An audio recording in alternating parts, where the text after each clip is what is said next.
Kuingia katika neno la Bwana. Aradusomera mu gitabo cy'Abaheburayo. Tasoma katika Wahebrania. Abaheburayo ni Wahebrania igice cya gatatu mstari wake wa 3 n'umurongo wa 12 fungo lake la 12. Abaheburayo igice cya gatatu Wahebrania sura yake ya 3 n'umurongo wa 12 n'umurongo wa 12. Reka dufate Bibiliya zacu dusoma Abaheburayo n'ibice bitatu. Turasoma umurongo wa 12 n'uwo wonyine. Ni mstari huo tutasoma. Bibiliya yavuze ngo nuko bene data mwirinde atagira uwo muri mwe ugira umutima mubi utizera umutera kwimura Imana ihoraho. Amen. Amen. Hallelujah. Amen. Acha reka dusabe ugiswahili abikasoma nawe. Nkao kiza kigora chagicha. Alako reka dusome katika kitabu cha Wahebrania ni sura yake ya 3 mstari wake wa 12. Kunasema, ndugu zangu, angalieni asiwepo miongoni mwenu mtu mwenye moyo muovu. Amen.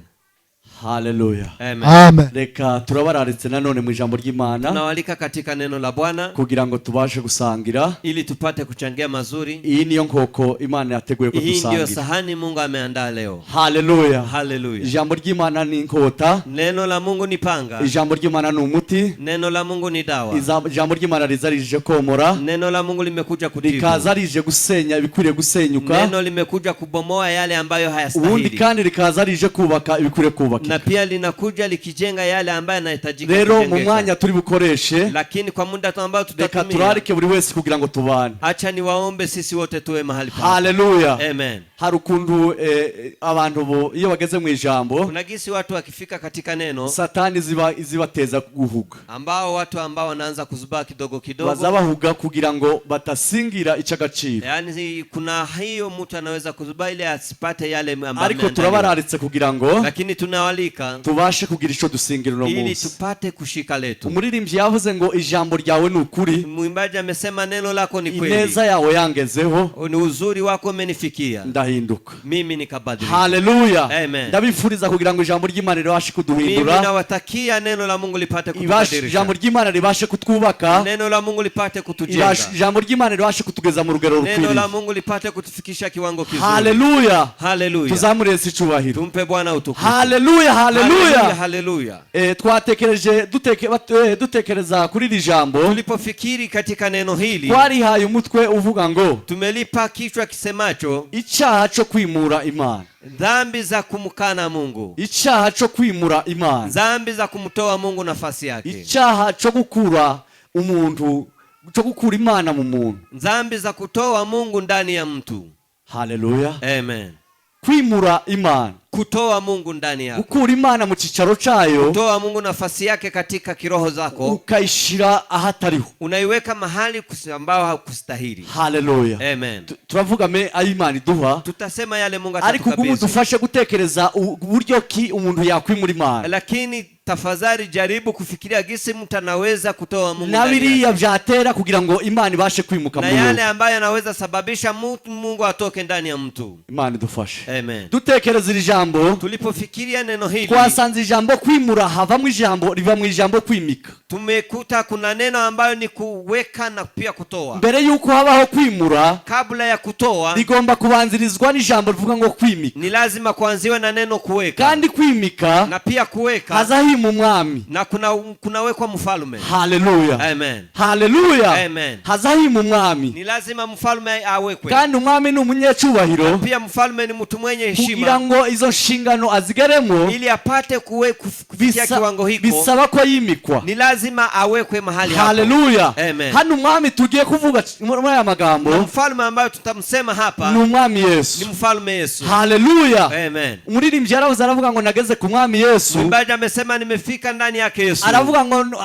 none mutima wanjye, akasema roho yangu, harimo izuba ry'ubuntu uri muri kimisi yose. Kuna jua ambayo inaangazia ulimwengu wote. Hallelujah. Amen. Uwo niwe mwami tugiye kuvuga. Huyo ndio mfalme ambaye ushobora kwimuka muri wewe, yule ambaye anaweza kutoka ndani yako, cyangwa akaba muri wewe bitewe n'ibyo ukora, ama ukue ndani yako kupitia yale ambayo unayafanya. Haleluya. Amen. Iri jambo rero ntabwo ari ijambo ry'abantu batarakizwa. Hii ni si neno ambalo watu ambao Iri jambo ni ijambo ry'abantu bimitse Yesu. bali ni neno la wale ambao wamemweka Roho Kristo ndani ya mioyo yao. Tuzamure Yesu icyubahiro. Tumpe Bwana utukufu. Haleluya. Amen. Ni ijambo ry'abantu babashe kwimika Yesu. Hilo ni neno la watu ambao wamemweka Yesu nafasi. Mu gihe wateye intambwe ikimika Yesu nk'umwami n'umukiza wawe. Wakati umepiga hatua na kumkubali Yesu kama mfalme wako, Yesu azabona icyicaro muri wewe. Yesu anapata nafasi yako. Iryo si ijambo ry'abantu bagikizwa. Hiyo si neno la ambao la watu wameokoka. Ahubwo ni ijambo ry'abantu bafite icyicaro muri wewe. Balo ni neno la watu ambao wanayo nafasi katika mioyo yao. Ni ijambo ry'abantu bafite icyicaro cy'Imana muri bo. Ni neno la watu ambao wanayo nafasi. Nabashe gusoma gatabo ka Moyo wa Mutu. Mimi nimesoma kitabu cha Moyo wa Mutu. Karambwira ngo mutima w'umuntu habamo icyicaro kimwe. Kasema ndani ya moyo wa mtu kuna nafasi moja. Haleluya. Amen. Mu mutima w'umuntu habamo icyicaro kimwe. Ndani ya moyo wa mtu kuna nafasi moja. Icyo cyicaro kimwe kibamo umwami umwe. Na makao hayo yanakaa mfalme. Haleluya. Amen. Kiravuga ngo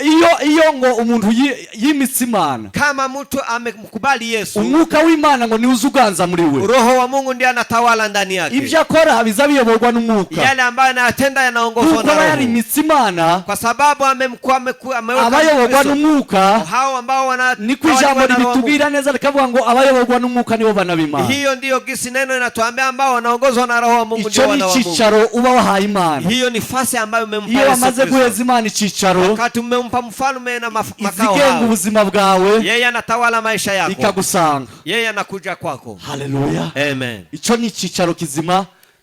Hayo ni makao mazuri kibamwo umwami wacu Yesu, ambao mfalme Yesu anakaa ndani yako. Haleluya. Amen. Muririmbyi yabivuze neza. Mwimbaji amesema vizuri. Aravuga ngo none mu mutima wawe. Akasema sasa ndani ya roho yako. Ngo mwimike ngo aneshe ngo atsembe ngo ivyo vyaha vyose. Wewe ni lazima umkubali ili Yesu apate kutawala maisha. Aravuga ngo yahawe ubutware ngo adutsindire. Yeye amepewa mamlaka ili atushindie. Wa mubisha wacu ngo yahindutse. Ambaye huyo ni mwovu wetu shetani. Haleluya. Amen. Mwumva akamaro ko kwimika Yesu umutima wawe. Sikiliza una nafasi ya kumpa Yesu nafasi yako. Yesu ngo yahawe ubutware. Yesu amepewa mamlaka ngo abashe kudutsindira ili apate kutupigania. Wa mubisha wacu ngo yahingutse. Ambaye huyo ni mnyama kwetu, yeye ambaye ni shetani ambaye anatudanganya. Kwimika Yesu mu bugingo bwacu. Weka na Yesu ndani ya moyo wako. Yesu azabasha kukuyobora. Yesu anakuongoza. Akagutegeka. Yeye anakutawala. Ubuzima bwawe ukayoborwa n'Imana. Maisha yako yanaongozwa na Roho Mtakatifu. Haleluya. Amen. Umutekereze.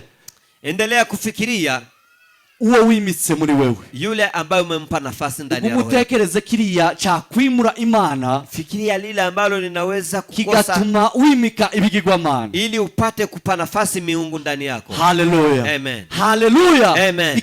Ibigirwamana tugiye kuvuga, miungu ambayo tutaisema ndabwo ari ibigirwamana birya Tera yabazaga, si miungu zile ambayo Tera alikuwa akitengeneza. Umutekereze ibintu ushobora kwimika muri wewe. Wewe anza kufikiria yale ambayo unaweza kuweka nafasi yako. Bishobora kugaba gukuraho usabane bwawe n'Imana. Yanaweza kuondoa mawasiliano yako kati yako na Mungu. Haleluya. Amen. Tuzamure Yesu cyubahiro. Tumpe Bwana utukufu. Haleluya. Haleluya. Bene data ndabifuriza kugira ngo tubashe gutekereza iri jambo. Mimi nawatakia ili tupate kufikiria neno hili. Tubashe gutekereza iby'uru rugendo. Tupate kufikiria moya mwenendo huu. Dutekereze kiriya cyatuma ili tufikirie ile ambayo tunaweza kusababisha Imana itabona icicaro muri twe. Mungu akose nafasi ndani yako. Haleluya. Amen. Dutekereza ya magambo. Tulipofikiria maneno haya, twasomye hariya mu itangiriro Imana imaze kurema umuntu. Katika mwanzo Mungu alipomuumba mwanadamu. Imana imaze kurema Adamu. Mungu alipomuumba Adamu, yamuhaye icubahiro cyose. Yeye amumpa utukufu wote. Yari mu bwiza bwose. Alikuwa katika uzuri wote. Yari mu budahangarwa bwose. Alikuwa nafasi nzuri. Yari mu busabane bwuzuye n'Imana. Yeye alikuwa katika mawasiliano na Mungu. Haleluya. Amen. Imana nico yari yaramuremeye. Hiyo ndiyo maumbile yake. Imana yari yaramuremeye kuishima. Na Mungu alikuwa amemuumba ili apate kushukuru. Imana yari yaramuremeye kugira ngo abashe kuyobora. Na Mungu alikuwa amemuumba ili apate kutawala. Biriya biremwa byose Imana yari. Hayo yote Mungu alikuwa ameumba. Imana iricarira avuga ngo reka tureme umuntu mu shusho yake. Mungu akasema tukae tuumbe mtu nafasi. Ngo muri misiyo kurema umwana w'umuntu. Katika nafasi ya kuumba mwanadamu. Kugira ngo azayishima mu bustani bwa Edeni. Ilikuwa mtu apate kuabudu Mungu katika shamba la Edeni. Adamu aragenda. Adamu akaenda. Imana nanone ntiyarekeraho. Na Mungu aja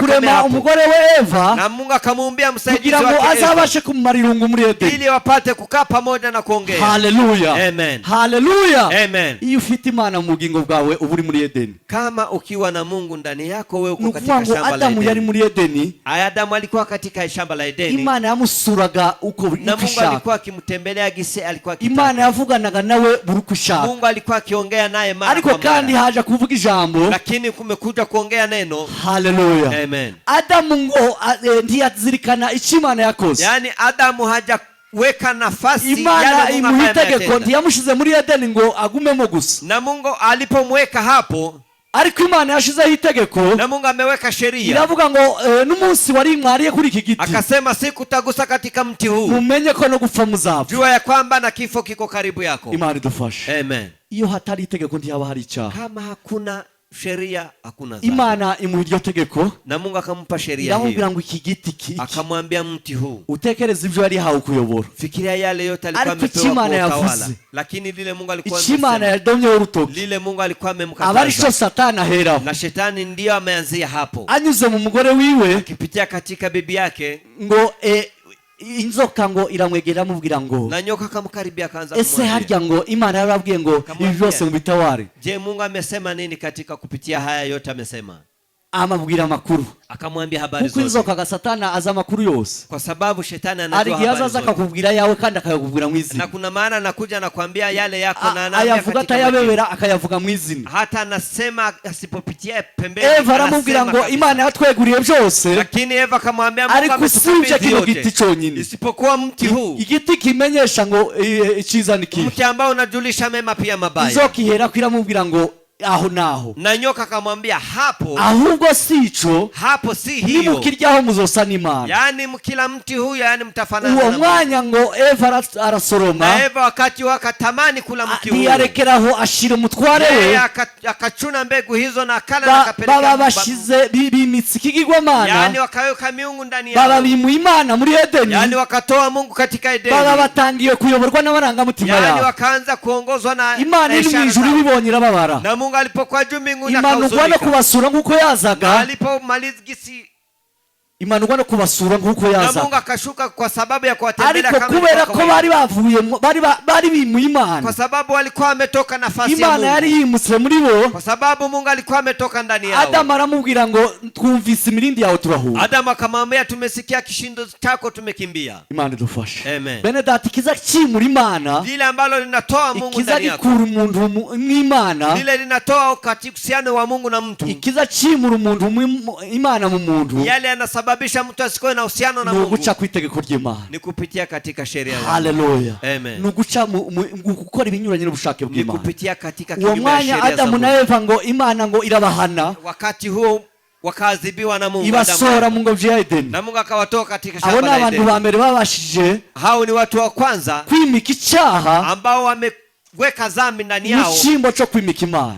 kabla ya kuweka Mungu ndani yao. Haleluya. Amen. Haleluya. Amen. Tuzamurese icyubahiro. Tumpe Bwana utukufu. Haleluya. Amen. Bimitse icyaha, Wameweka dhambi na bibagirwa itegeko Imana yabahaye, wakasahau lile sheria Mungu bakora amewakabidhi, icyaha bimura Imana muri bo. wakatenda dhambi, wakatoa Mungu Kubera ndani Imana yao. kubwo gukunda umuntu, Kwa sababu ya Mungu kumpenda mtu, ntiyarekeye aho ngaho ikomeza gushaka umwana na Mungu w'umuntu. hajawachia hapa, akaendelea kutafuta mtu. Haleluya. Amen. Ntiyarekera aho ngaho ngo Hajakomea umwana w'umuntu ngo hapo. agende buherehere, Mungu ameendelea akimtafuta ariko mtu, Imana isubira gushakisha icyicaro, lakini Mungu akatafuta nafasi nyingine. isubira gushakisha uburyo ki yakoresha Mungu icyicaro. akatafuta tena gisi anaweza kuwasiliana na mtu. Haleluya. Amen. Ngo bituma ngo isubira guca mu mwana wayo ngo abasha nanone kugarura ubusabane Na bw'umuntu pia n'Imana. Mungu akapitia katika mwanawe ili apate kurudisha uhusiano kati ya Mungu na mtu. Haleluya. Amen. Abo ni abantu babashije kutwara nabi mu cyo Imana yavuze babasha kwimura Imana. Hao ni watu ambao wamechukua tabia Nanone mbaya katika mwenendo ijambo wao. ry'Imana ryakomeje kutubwira, Na pia neno la Mungu limeendelea kutuambia Abanyasiraheli ngo Imana imaze kubashorera ibakuye muri Egiputa, Waisraeli walipotoka katika utumwa, Imana ngo irabajana ngo ibajanye mu buryo bw'ibitangaza, na Mungu akawapeleka katika miujiza. baragenda ngo bageze mu butayu, Walipofika katika jangwani, Imana yagiye ikora ibitangaza na Mungu bikomeye. ameendelea kutenda maajabu, Imana akiona yabahaye ishara, ibiryo aho bitari, na Mungu amewapa chakula mahali Imana yabahaye pasipokuwa na amazi chakula. bidashoboka, Mungu amewapa maji mahali ya kuwa, ariko kubera ko Imana yari ikiri muri bo, kwa sababu Mungu alikuwa ndani yagiye yao, ibakura mu mbaraga ibakorera ibintu bikomeye. Na Mungu ameendelea kwenda kutenda kazi. Bageze mu butayu, walipofika katika ijambo jangwani, ry'Uwiteka ribazaho neno la rirababwira ngo Mungu likawajia dore likawaambia, twegereje kukwambuka akawambia tuko karibu gakondo, kuingia katika Kanani, ariko kandi nimugera muri gakondo, lakini mukifika katika nchi, nimugira mu gihugu, mukifika katika nchi, ntimukarye ngo mudamarare, musikule na kusaza sana, muzibuke Imana, endelea kukumbuka Mungu, muzibuke ibitangaza Imana yakoze, kumbuka maajabu Mungu bibaheshe ametenda, guhimbaza Imana, ili mpate kupata nafasi ya kumwabudu muzatekerereza Mungu. abana banyu, Yani mkaambia watoto wenu mwabwire maneno haya, Imana yabakoreye muri iki gihugu, mkaambia yale Mungu ambaye mwabwire ametenda katika amaboko nchi, Imana yabakoze mkaambia nguvu za Mungu kupitia mikono yake. Haleluya. Amen. Ijambo ry'Imana nasonye baragenda, Neno la Mungu limeniambia wakasoma, bamaze wakaenda, gushikayo baradamarara bari bagiye. walipofika wakasahau.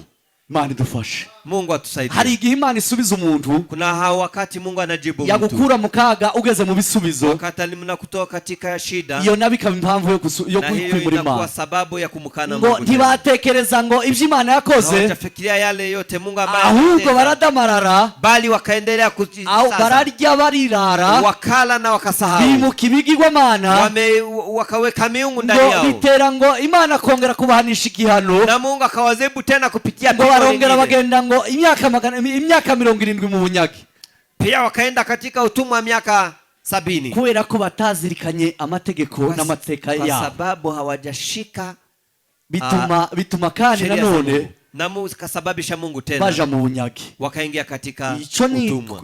ni igikorwa bakoze, Hilo ni tendo ambalo wamelitenda, cimuye Imana muri bo, ambalo limetoa Mungu ndani yao, babasha kwimika na ibigirwamana, wakaweka miungu ndani yao kiza tena, kubaganisha mu kuongera kuja mu na bunyage, limeweka mahali mbaya ya kwenda tena utumwa, kuko bari bibagiwe, kwa sababu walikuwa wamesahau. haleluya. Amen. Duteye imbere nanone Tukisonga mbele mu gitabo c'abami ba mbere, katika Wafalme wa kwanza, nanone nahasanze umwami Ahabu. nimemkuta mfalme Ahabu. Iyo dutanga zino ngero, Wakati tunatoa mifano hii, biza bitworohera kugira ngo tugere kuri twe, yanakuwa rahisi kujifikia sisi wenyewe. niko ijambo ry'Imana rizavuga ngo mwibuke ngo abambere.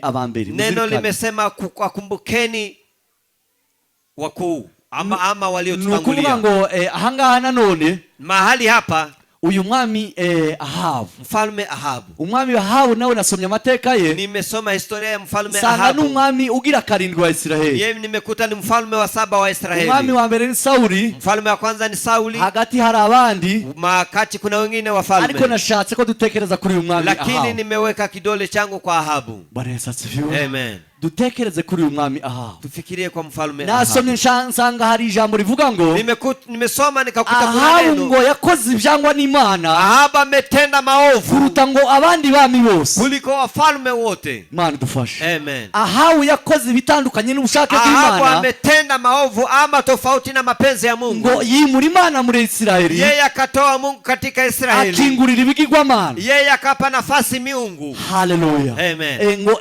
byanyuze impamvu nyamukuru yatumye yimika ibyo bigirwamana, Sababu gani ambayo imesababisha mfalme yavuye huyo? mu mugore w'umunyamahanga kazi yabashe gushaka. Yeye imepitia katika bibi yake ambaye ni kwani wa matewa kitaifa. Yari yarashatse umudamu Yezebeli, umudamu umusidoni. Yeye alikuwa ameoa binti wa kimataifa wa Sidoni. Yari umukobwa w'umwami w'Isidoni. Alikuwa ni mtoto wa mfalme wa Sidoni. Isidoni ntihabaga Imana ya Israeli. Sidoni hakukuwa Mungu wa Isidoni Israeli. baramyaga ibigirwamana. Sidoni kulikuwa tu nafasi ya kuabudu Isidoni Mungu. ntibakoraga ubushake bw'Imana. Sidoni hakuwa wanatenda mapenzi ya Mungu. Ariko Ahabu kubwo gukora ibyangwa n'Imana, Lakini kupitia Ahabu kutenda kinyume na mapenzi ya Mungu, aragenda ngo ashaka Yezebeli. yeye akakuja kamuoa Yezebeli. Yezebeli amaze gushika mu gihugu, Yezebeli alipofika katika nchi, Imana dufashe. Amen. Amaze gushika mu gihugu, Alipofika katika nchi, yazanye ngo ibigirwamana. yeye ameleta miungu. Yazanye ikigirwamana citwa Baali.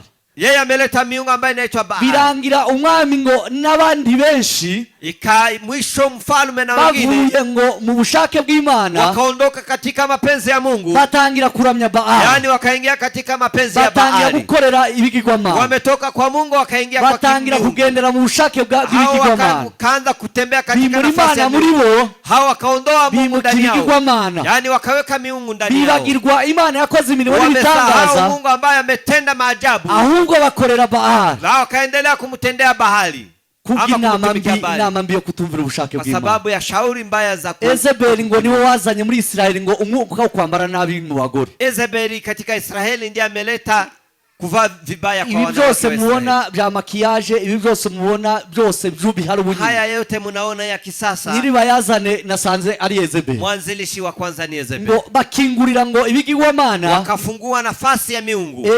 Ahabu ngo akingurira ibigirwamana, Ahabu akapa miungu nafasi, babasha kwimura Imana muri Israeli, wakaondoa Mungu katika taifa la Israeli, ahubwo bimika ibigirwamana, bali wakaweka miungu ndani yao. Haleluya, amen. Bimika ibigirwamana, wakaweka miungu ndani yao. Yezebeli yari umuntu utoye ubwoba. Yezebeli alikuwa ni mtu wa kutisha. Hari ahantu nasomye hambwe ngo yageze mu gihe, kuna mahali nimesoma amefika wakati yicishije ngo abahanuzi b'Uwiteka, manabii wote wameuliwa kwa sababu ya Yezebeli. ufite uvuga Uwiteka, yule yote alikuwa akitangaza injili, muhanuzi wese w'Imana, yule nabii wote alikuwa ni wa Mungu. Yezebeli abifashijwe n'umugabo we, Yezebeli kusaidiwa na mume wake, barabica barangiza, wakaendelea kuwanyanyasa na kuwaua. Icyo rero kimuri Imana muri Israeli, hiyo kitendo hicho kikamuondoa Mungu katika taifa la Israeli, ibigirwamana na kikaweka nafasi miungu. Mungu atusamehe. Ngo amaze gukora ico kintu, alipotenda tendo hilo, haza kuba ijambo, kukakuja kutokea neno. Eliya umuhanuzi w'Imana, Eliya mtumishi wa Mungu, nabii wa Mungu. Eliya umuhanuzi w'Imana kuri abami ba mbere 18, Wafalme wa kwanza 18, abami ba mbere 18, Wafalme wa kwanza sura yake ya 18. Haba ikiganiro nanone cha Ahabu na Eliya. Kuna mazungumzo ya Ahabu na Eliya. Eliya ngo Imana ngo ijwi ry'Imana rimuzaho, ne sauti ya Mungu ikajia, iramubwira ngo genda ngo wegere Ahabu, ikamwambia nenda umkaribie Ahabu, umubwire ngo kubera ko wakoze ibintu bibi, kwa sababu umetenda matendo mawili. Ikintu cha mbere, la kwanza, wavuye mu masezerano y'Imana, umetoka katika ahadi za Mungu. Ikintu kigira kabiri, neno la pili, mwasenye ibicaniro by'Imana, nyinyi mmeondoa madhabahu ya Mungu. Kubera iyo mpamvu rero, kwa sababu ya maneno hayo mvura ntizongera kugwa muri iki gihugu, mvua itanyesha tena katika nchi hii mu gihe cy'imyaka 3, katika muda wa miaka 3, kugeza igihe nzongera kubitegekera.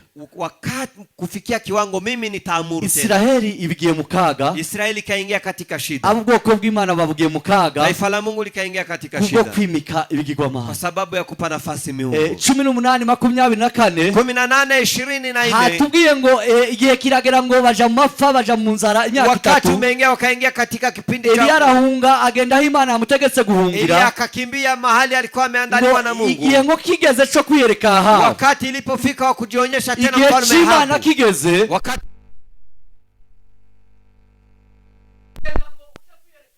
nenda ukajizirishe kwa Ahabu, usange Ahabu, nenda ukakute Ahabu, bashe kumubwira icyo ngushira ku mutima, ili upate kumwambia lile nitakuweka katika roho. Ngo aragenda ngo ahura n'umukozi wa Ahabu, akaenda akakutana na mtumishi wake Ahabu, aramubwira ngo igihe kirage ni wewe, akamwambia ni wewe.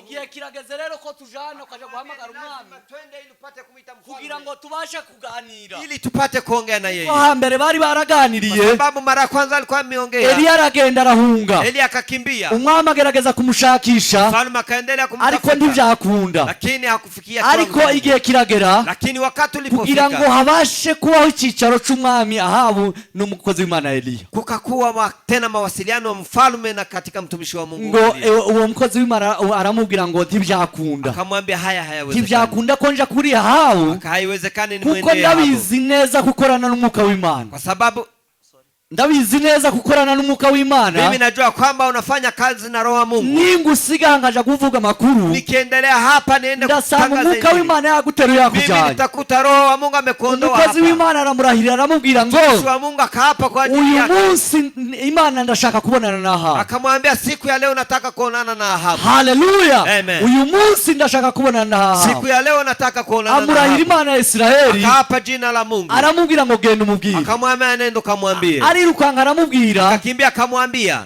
Ahabu ntiyatinze, Ahabu hakukawia, kuko Israeli yarigeze mu kaga gakomeye, kwa sababu taifa la Israeli kwa limeingia katika, bagenda bashakisha utwatsi two kugira ngo barabire indogobe, wakitafuta majani pembeni ya mto, yari yaregogoje, yani kulikuwa ni kipindi cha ukame kabisa. Umwami yari yarakwiriye igihugu, yarahebuye Eliya, mfalme alikuwa amemkosa Eliya katika nchi. Nuko ngo umwami azayihuta, mfalme akakuja haraka, ageze kuri Eliya aramubwira ngo ese ni wewe? Akamwambia, alipofika mbele zake akamwambia ni wewe. Ni wewe wateje Israeli ibi byago? ndio umesababisha nchi ipate masara haya ama maafa haya. Bwana Yesu asifiwe. Amen. Tumpe Bwana Yesu Mpe utukufu. Bwana utukufu. Haleluya. Haleluya. Ni wewe wateje Israeli Wewe ibyago. ndio umeleta maafa katika nchi. Eliya ngo kuko yari mu bushizi bw'amanga yari Elia afite kwa sababu alikuwa ubudahangarwa, katika ujasiri wa yari Mungu. umukozi w'Imana uzishaje Yeye akora, alikuwa ni mtumishi wa Mungu, ahagarara yemye ngo aravuga ngo si jewe, akasimama akamwambia sio si mimi. jewe wateje Israeli Sio ibyago, mimi nimeleta madhara ahubwo katika ni taifa, wowe n'inzu ya so. bali ni wewe na nyumba yako.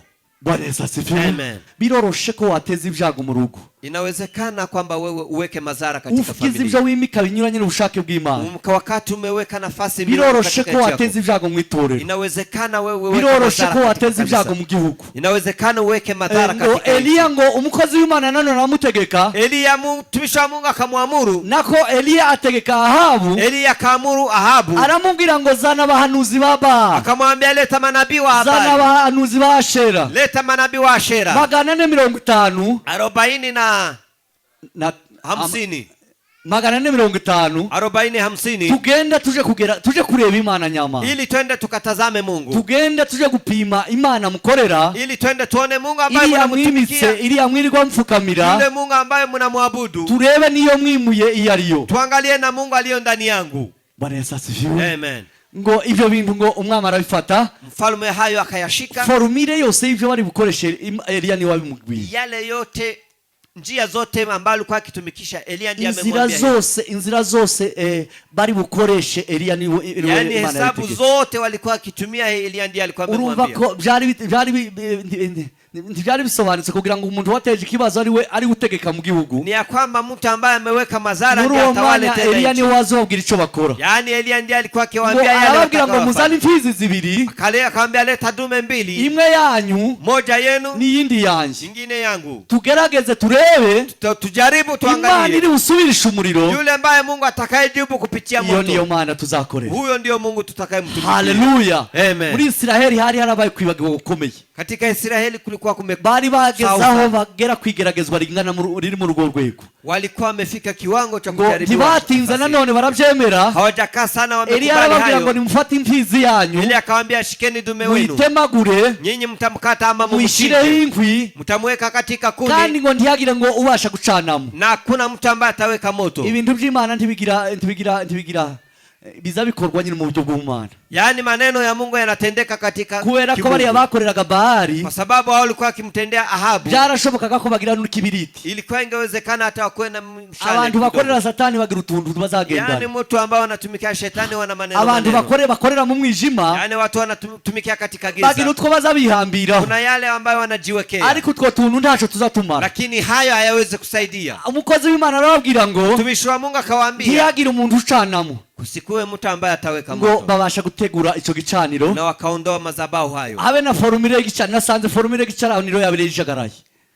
igicaniro cabo nticyari cubahirije Yaani amategeko, sadaka yao ama madhabahu yao haikuwa sawa. igicaniro cabo nasanze kitari cujuje ubuziranenge. Yaani madhabahu yao haikuwa imetengenezwa vizuri. Haleluya, Amen. haleluya. Amen. Igicaniro cabo nticyari cujuje ubuziranenge, Madhabahu yao haikuwa imetengenezwa ngo vizuri. baracana batayarisha igicaniro, Yaani wakatengeneza madhabahu, babaga inka, yaani wakachinja ng'ombe, bashiraho inkwi, wakaweka kuni. nta bindi bintu nasanze biriho. Hakuna maneno mengine. Bamaze kubishiraho Walipoweka hapo, batangira mu gitondo, wakaanza asubuhi, bali wakanena bali bali, bali wakaanza kumuita Mungu wao, utwumve bali. tusikie Mungu wetu bali.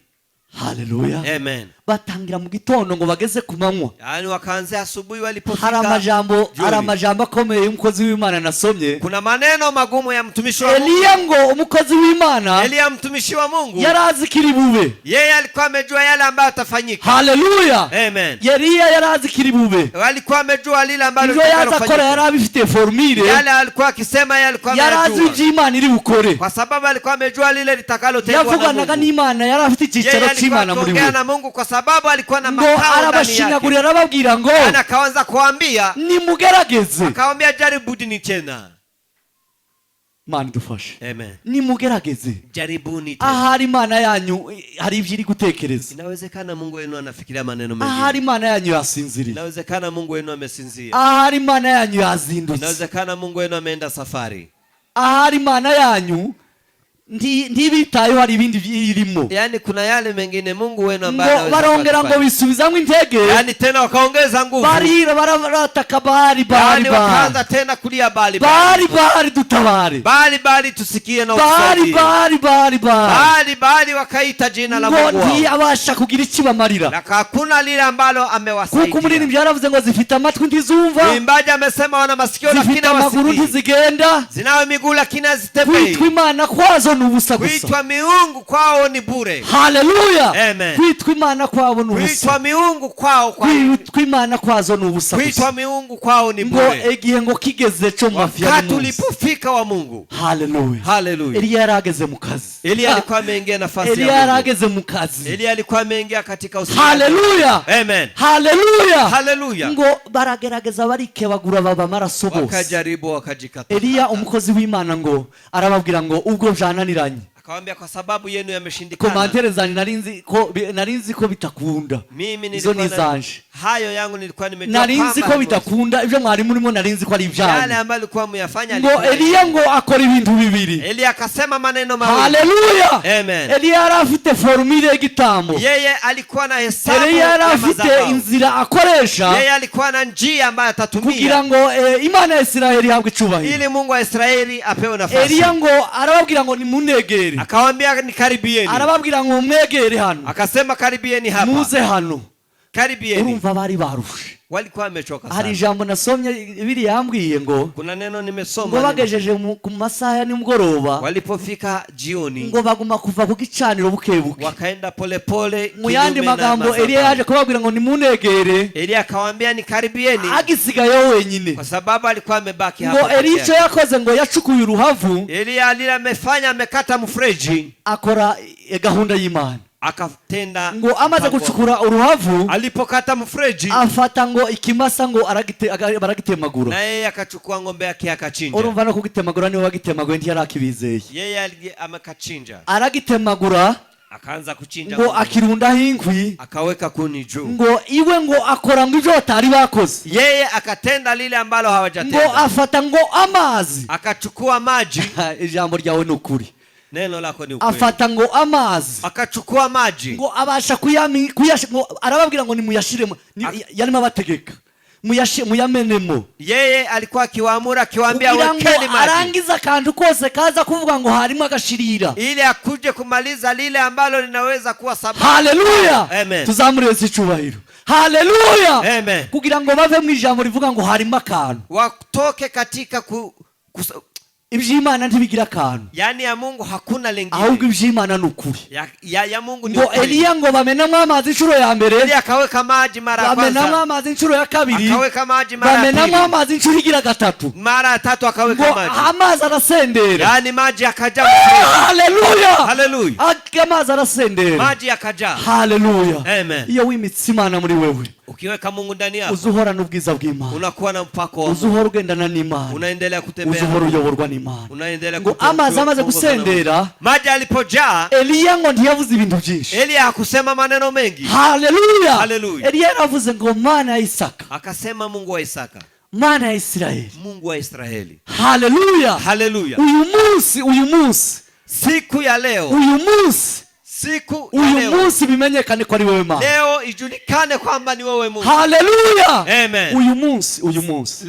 uyu munsi bimenyekane ko ari leo wewe. ijulikane kwamba wewe. Ijambo rigira kabiri, Neno la pili, kandi bimenyekane ko ndi umukozi w'Imana. na ajulikane kwamba mimi ni mtumishi wako. Haleluya. Amen. bimenyekane ko ndi umukozi w'Imana. Yajulikane kwamba mimi ni ngo mtumishi Imana wako. yari itegereje, yari ifunguye amatwi Yani Mungu alikuwa karibu naye kugira ngo yumve isengesho rya Eliya. ili apate kusikia Imana ombi la Eliya. ntiyumviranye, Mungu hakusikia Imana kima, ntiyari yazindutse, na Mungu hakukuwa ameenda safari. Imana yari hafi aho Yani Mungu alikuwa mahali kugira ngo hapo ibashe gusubirisha umuriro. ili ipate kujibu kupitia. Haleluya. Amen. yari hafi aho Mungu alikuwa karibu hapo kugira ngo ibashe kwihesha icubahiro. ili ipate kujidhihirisha. ngo umuriro ngo uramanuka ko Mara kanya, moja moto ukashuka, ngo ufata ngo cya gicaniro cyose urakirangiza. kala zabau hilo lote. hari indi forumire, hari amashiga, Kuna ingine hari amashiga nari nibagiwe.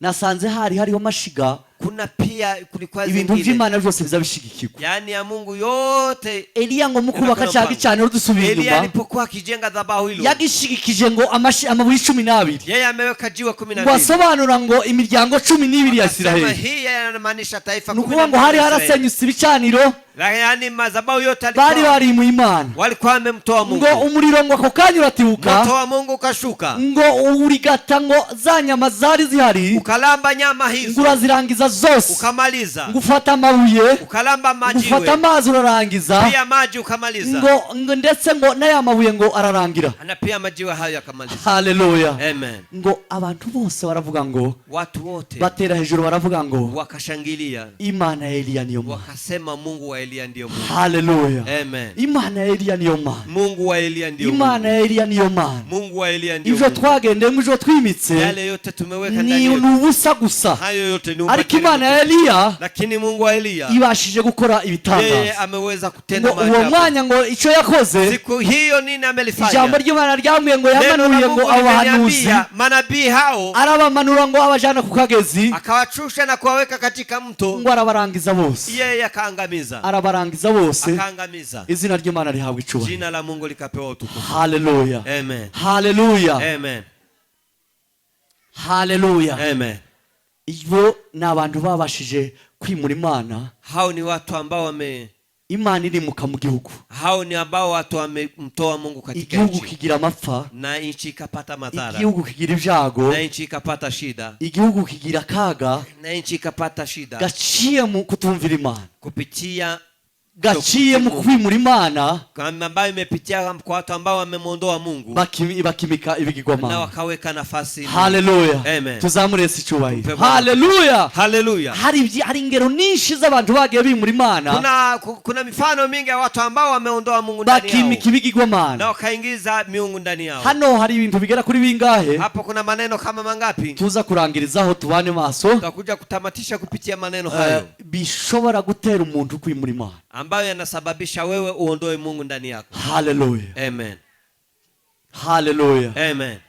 Haleluya. Amen. Hari ibintu natekereje nakuyemo, Kuna maneno ambayo nimeondoa hapo. ibintu ni byinshi bya kwimura Imana mu buzima Maneno ni bwawe. mengi yanaweza kuondoa Mungu Nukuvuga ndani ngo yako. ibigirwamana tuvuga, Mungu ambayo tunasema, twabivuze mbere dutangira, ntabwo ari ibigirwamana bibazwa, tumesema si miungu ambayo inatengenezwa, ahubwo ni ikintu cyose uha umwanya, bali ni kitu chote unapa ukagiha nafasi, umwanya munini kikimura Imana muri wewe. unampa nafasi kuliko Mungu. Icyo nico kiza cimura Imana, Hiyo ndio inaondoa Mungu, kikimika Satani mu bugingo bwawe. inaingiza mapenzi ya shetani. Ijambo rya mbere rishobora kwimura umuntu Imana mu muntu, Neno la kwanza linaweza sababisha Mungu aondoke ni ndani ukubaho yako, utagira ibihe byo kwiga ijambo ry'Imana. ni kuwa nafasi ambao hawapendi kuiga neno la Mungu. Haleluya. Amen. Icyo nico kintu ca mbere, Hilo ndilo la kwanza, kubaho utagira ibihe byo kwiga ijambo ry'Imana, kuishi bila kuwa nafasi ya kusoma neno la Mungu. kubaho utagira ibihe byo gusenga Imana. Kuwa na kuishi usipokuwa na Iyo muda ni wa intambwe kuomba ya Mungu. mbere umuntu ayigezemo, Hiyo ukifikia hatua hiyo izayimura Imana muri we, inaondoa Mungu ndani yako,